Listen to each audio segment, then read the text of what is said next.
projects of faith development and a quest for autonomy, that we might associate it with urban adulthood. So that sense of moving into a new context of autonomy, allowing a stronger, more independent formation of religious identity. The third point,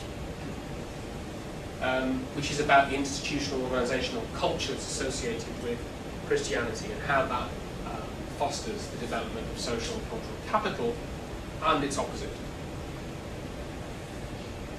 Interesting figures that we find when we talk about the churches that Christian students attend. So this is taking all Christian students and asking them where you went to church before you came to university.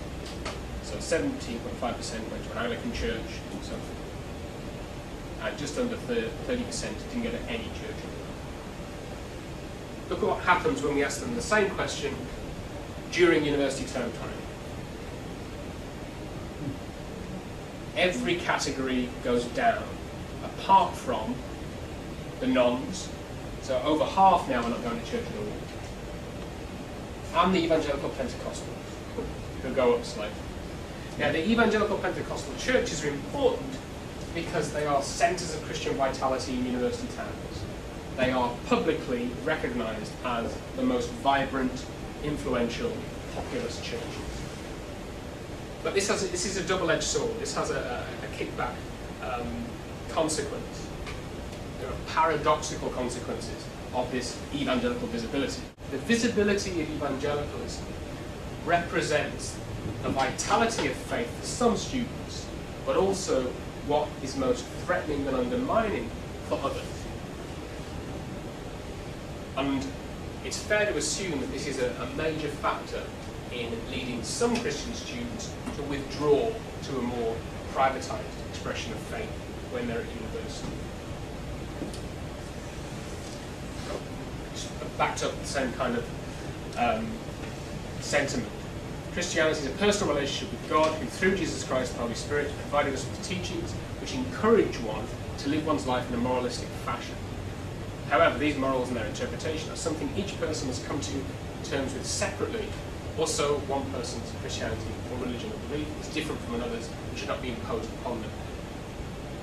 This is crucial. It comes through in so many different responses that we receive, that the absolute sovereign value, whether it's endorsed explicitly with reference to Christianity or not, is tolerance of the other, is recognising the importance of accepting cultural difference and resisting the notion that anyone has a right to speak authoritatively into somebody else's perspective. Nobody has the right to tell you whether your form of belief is any better or worse than theirs.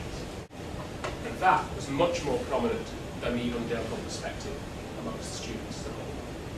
So, firstly, Christianity emerges as a discursive and social resource put to work in the establishment of stability and continuity during the transitional life period. It certainly seems to be a force for consolidating and negotiating identities among students.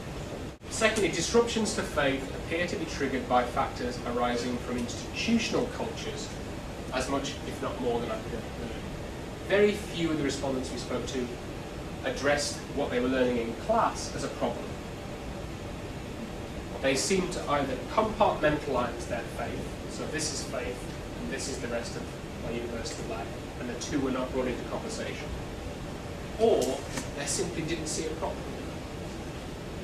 And that might have something to do with the curricular structures of university teaching as well.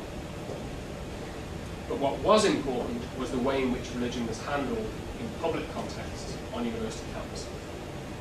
And finally, the evangelical intensification via student-led organisations, so this relates to the story that I started with about Christian unions, becomes a source of empowerment for some students, undoubtedly, but also disillusionment and alienation for others. But most importantly, because evangelism, missionizing, having a proclamatory approach to Christian expression is associated with an affront to cultural tolerance. And cultural tolerance is the absolute sovereign value for these students, whether they be explicitly Christian in their practice or much more privatised in their commitment to that identity.